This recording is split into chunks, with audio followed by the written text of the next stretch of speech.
Praise the lord. మనందరి కొరకు ప్రాణం పెట్టి మనందరికీ రక్షణ ఇచ్చిన యేసయ్య పరిశుద్ధమైన నామంలో మీకు శుభములు తెలియజేయుచున్నాను.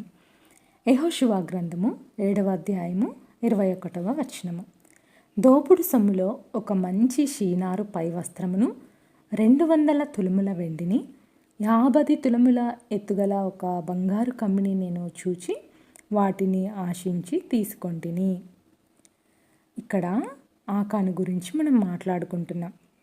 ఆకాను కన్నులు తన కుటుంబమును నాశనమునకు నరకానికి నడిపించాయి. నేత్రాశల మార్గమున ప్రయాణించి నాశనమైపోయాడు. కన్నులు దురాశతో చెడిపోయినందున దేవుని ఆజ్ఞను మీరాడు.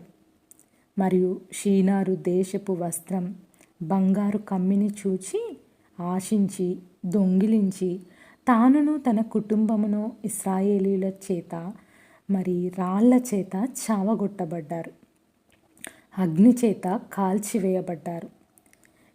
రాళ్ల కుప్ప వారిపైన వేశారు. ఎంత భయంకరమైన శిక్షను వీరు పొందారు. కన్నుల పాపం వలన శరీరం అంతటికీ రాతి దెబ్బలు మరియు అగ్నితో కాల్చడం జరిగింది. అంతే మాత్రం కాదు, నిత్య నరకం కూడా అనుభవింపవలసి వచ్చింది. ఆకానుకు తన కుటుంబీకులకు ఇంతటి ఘోరమైన మరణశిక్ష ఎందుకు సంభవించింది? వీరు దేవుని ఆజ్ఞలు మీరే కన్నులే కదా.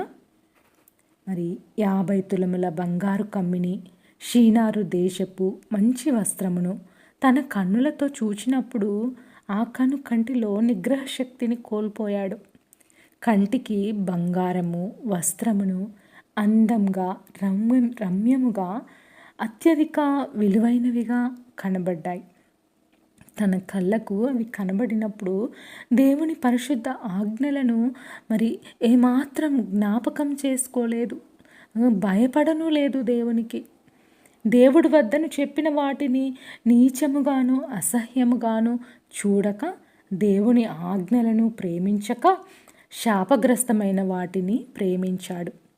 బంగారం యొక్క ప్రేమ, వస్త్రముల యొక్క ప్రేమ అతని హృదయంలో ప్రవేశించింది. కన్నుల ద్వారా సాతాను హృదయంలో ప్రవేశించాడు. కన్నుల వద్దనే నిగ్రహశక్తి పాటించి ఉంటే ఆకానులో దురాశ, లోకప్రేమ, దొంగతనము ప్రవేశించేవి కావు. అయితే తన కన్నులను గూర్చి జాగ్రత్త పడక ఉండుట వలన ఆకాను ఆశించి దొంగిలించి ఘోరమైన మరణశిక్ష అనుభవించాడు. అతని కుటుంబం మొత్తం మరణమును అనుభవించారు. ఈ దినములలో కంటి పాపముల వలన ఆకానుకు శిక్ష సంభవించున్నట్లు అనేకులకు వెంటనే శిక్షలు పడకపోవచ్చు, లేక పడవచ్చు, కానీ నిత్య నరకం మాత్రం తప్పదు.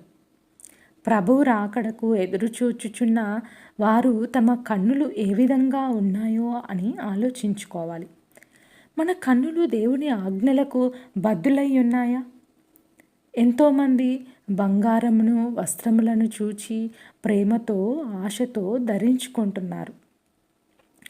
రంగురంగుల డిజైన్ల కొరకు వర్ణములను కన్నులు వెతుకుతూ ఉన్నాయి.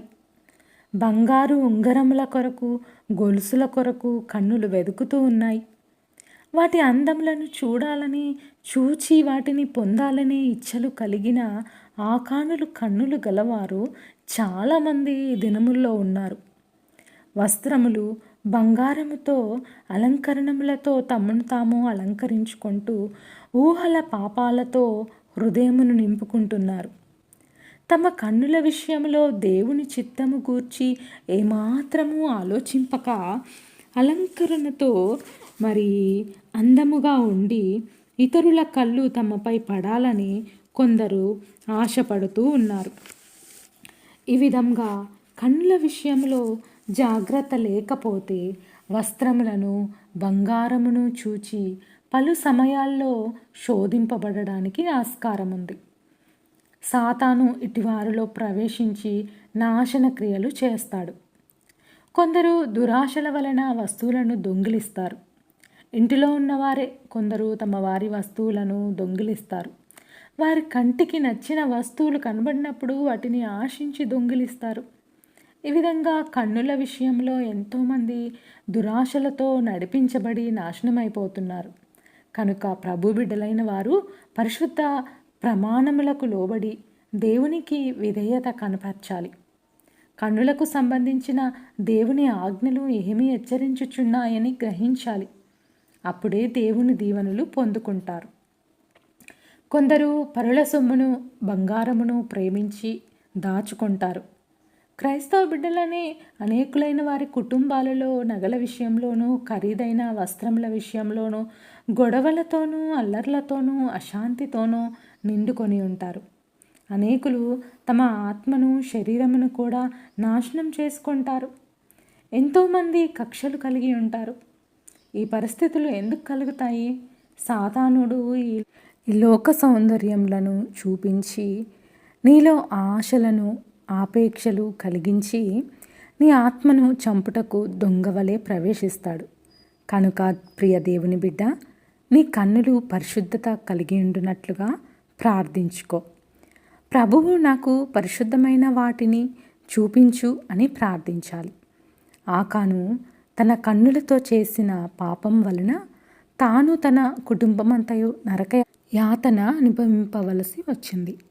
కనుక ఈ సత్యవాక్యమందు నిన్ను నీవే పవిత్రపరచుకో.